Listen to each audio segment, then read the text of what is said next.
Welcome back to another episode of Rock Boys Football. Dill, Shane Beamer, the South Carolina Gamecocks. There's just not many programs in the country that are hotter than South Carolina on the road, cruising by Vanderbilt. And Dill, this is the first double-digit loss that Vanderbilt has had all year. This is a Vanderbilt team that has played everybody they've played close.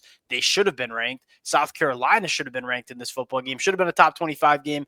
That's beside the point. South Carolina will be a top 25 team when the college football playoff rankings come out Tuesday night. To sum this team up, and a South Carolina fan put this in the comments section the other day, I couldn't agree more. This South Carolina team can beat anybody in the country. Like when you run the football like South Carolina does, when you play the defense that South Carolina does, you're going to give every single team in the country a run for their money. This team gets better as 2024 goes on. Shane Beamer has this thing absolutely going in the right direction. Dill, let's get into, some of the bigger takeaways that we saw from South Carolina last night. Now, before we get into it, as always, to the Gamecock fans, it's a blast talking this program. Y'all have shown a ton of love to the boys over the last couple of weeks. We can't thank you guys enough. If y'all do enjoy the content, consider subscribing to the channel. Much more importantly, would love to hear some of the bigger takeaways that y'all had last night as well against Vanderbilt. Dill, I want to start with the offense again. LaNorris Sellers, in my opinion, is blossoming before our eyes. Like, we knew this kid was a raw quarterback with some big time traits coming out of high school. We knew heading into 2024 there were going to be some growing pains. My biggest takeaway from LaNorris Sellers, every single week he gets seemingly more comfortable being that dynamic playmaker, that scrambling around and making, putting a lot of pressure on an opposing defense. But he's also not really having those catastrophic turnovers. Now, he had one against Vanderbilt last night, but they're much more far and in between than they were to start 2024 as he continues to toe that line between being a legitimate difference maker at the quarterback spot, but also keeping the ball out of harm's way. That version of LaNorris Sellers is going to give so many defenses so many problems over the next couple of games. And honestly, as much as you love the playmaking ability and you got the Josh Allen shirt on or the Buffalo Bills shirt on, you live with those mistakes. I mean, you see it as Bills fans with Josh Allen. You can live with like one or two of those a game because you're going to get a couple of those plays that he hits to Jacobs or he gets out of the sack and gets the ball down the field. Like those type of plays, he'll make them. Obviously, that'll come with some negative plays, but I think you can live with that. To me, it's the in-between stuff that I think he's really improving on. I think the accuracy is way up. His processing is way up. He's getting the ball out way quicker. And you see that, like, that seam throw to Simon, it's such a good throw, and he's got to be able to make them. And you're starting to see him do that a little bit more routinely. Some of those throws he had to a Nick Harbor, like those type of plays, again, you knew he's going to make the splash plays, but his in-between game, I think, is just way picked up. He's not making negatives, and he's been just – consistent, accurate, making the plays he should make. There's a little bit more of and credit Dow Loggins. Like, I think there were, again, like, it was a new marriage between Dow Loggins and LaNorris Sellers, and you're trying to figure out how to run an offense that best suits LaNorris Sellers. I think they've figured that out over the last couple of weeks, obviously leaning on the rushing attack. Dill, when they decide to throw the football, they do a phenomenal job hitting explosive plays. You'll look at the numbers from Texas A&M when LaNorris Sellers had a less than 50% completion percentage, but you're averaging almost 19 yards per reception. You average 17 yards per reception against Vanderbilt.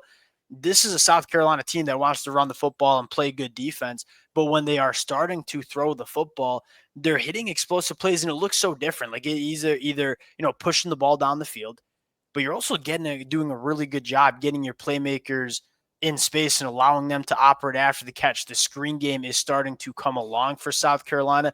Dill, you had 153 yards after the catch against Vanderbilt. That's exactly what you're looking for from Dow Loggins when you're trying to scheme up an offense around LaNorris Sellers. And I also think a big part of like LaNorris Sellers' maturation is the offensive line's getting better every week. It feels like they're playing really good football. Again, like they still have some moments where LaNorris Sellers needs to make things happen, especially in the pass game.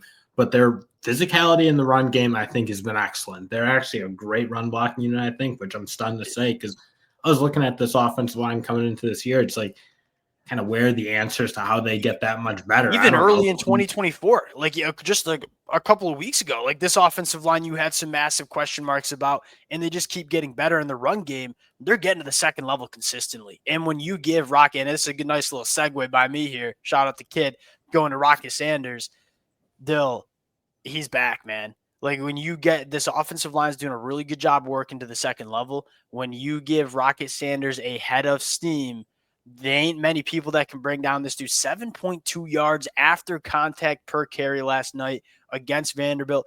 That's the 2022 Arkansas Rocket Sanders that we're seeing. Excuse me. And I'll pick up from where you left off. You're seeing the explosiveness kind of come back into his game where when he gets a crack of daylight, you're seeing that burst. And I was like a little disappointed early in the season. I felt like you were watching him run. It looked like he was lumbering a little bit. He wasn't as fast. He wasn't as like his breakaway speed didn't feel like it was there. I mean, it's kind of back, and he was still running physically when they were playing early in that season. He's still doing that, but you're seeing the breakaway speed, the explosiveness. It feels like it's coming back kind of out of nowhere, frankly. And again, you look in these past two games against A&M and Vandy, hit a couple of big ones, and it's changing the South Carolina offense and how many points I think they can put up and how consistently they can do it. Yeah. One, appreciate the assist there. The kid was struggling. Number two, I think the last thing I want to say on offense, shout out Tree Babalede coming in and playing some really good football. Like again, is this South Carolina offensive line elite this year? No. It might be elite over the next couple of years because they got a lot of young cats that are just getting better over the 2024 season. 9-12 on third downs. You ain't taking negative plays. Like again, this is the third down stats we talk about a lot, and everybody likes to criticize the third down play calling. When you want to be good on third downs, you got to be good on first and second down. Like the teams that are bad on third downs are in third and longs a lot. The teams that are good on third downs are in third and shorts and having the whole playbook open. And South Carolina is staying on schedule. That's why you're 9 of 12 on third downs. If you can be 9 of 12 on third downs, like you're going to win a lot of 9 of 12 on third downs. You're going to win a lot of football games. Flipping over to the defensive side of the football, let's make no mistake about it. We spent the first 7 minutes talking about LaNorris Sellers, the strength of South Carolina. What makes them so dangerous is this defense. The thing that stands out to me the most is when you didn't allow Vanderbilt to play the way they wanted to play. How has Vanderbilt managed to win some of these games and keep it close? They're so good at staying on the field. Like they're so good at staying on schedule, moving the chains, keeping the opposing offense off the field. They weren't able to do that as much against South Carolina. It starts with this front seven creating negative plays. They ain't many better pass rushing units that you see across the country than South Carolina. And Dill, they did such a good job. Hey, we want to go get after Diego Pavia and affect the quarterback, but we also can't let Diego Pavia be that Superman that we've seen him be throughout 2024. Really nice kind of pass rush lane integrity, not letting Diego Pavia outside the pocket all that much. When you can do that and you make Diego Pavia a pocket passer, you put yourself in a really good position to beat a team like Vanderbilt. Yeah, especially because Vanderbilt they simply couldn't block them. I mean, you were pretty much winning. We knew all that. Four were winning pretty much every play. I mean, those defensive ends obviously are dominant, but man, their defensive tackle play is unreal good. And we talk about like the changing the guard almost in terms of who these really great defensive lines are. Like, yeah, Georgia still had some flashes of playing really good defensive line. I wouldn't say Alabama's played particularly great up front. You're looking at like some of these teams like Ole Miss, South Carolina. Like they're starting to emerge and like out physical those teams, which is something you always felt like they couldn't do at certain times. I mean, that was always what separated, I feel like, South Carolina from the Alabamas, from an A&M, from a Georgia. And you're seeing South Carolina's physicality on both sides of the line, especially on the defensive line right now, really start to almost overtake those teams because that defensive, I don't think there's better it's them or Ole Miss, frankly. I was going to say, Dill, who are the top 3 defensive lines in the country? It's South Carolina, Ole Miss, and Tennessee. In whatever order you want to do, like those are, and maybe Texas A&M as well. Like South Carolina is up there, if not the number 1 defensive line in the country. Really good pass rushing, and we knew like Kyle Kennard and Dylan Stewart, not many better, if any, better duos rushing the passer than those two. Dylan Stewart is making massive strides stopping the run. Ever since that spring game in March, April, whatever it was, when we saw Dylan Stewart just absolutely wreak havoc as a 17-year-old kid who should have still been in high school, we knew he'd be an elite pass rusher. I think the question was, as a true freshman, can he play the run well enough to get on the football field consistently for South Carolina? He has answered that bell in a meaningful way.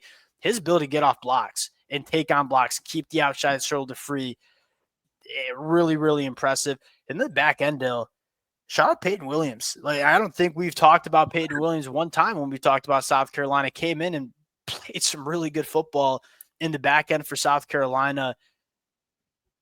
They run the football, play good defense, don't turn the football over. If you do that, like, this South Carolina team's extremely dangerous, and that's what we've seen over the last couple of weeks. There ain't many teams playing better football than South Carolina.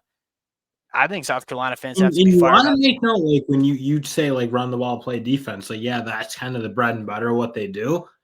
But that shouldn't like be made, like they still have special talent at that quarterback spot that can make some big plays. Because like, okay, Iowa plays run the ball, plays good defense. They never win any games. They don't beat big time teams. They can't go challenge a Michigan, Ohio State, that type of team year in and year out.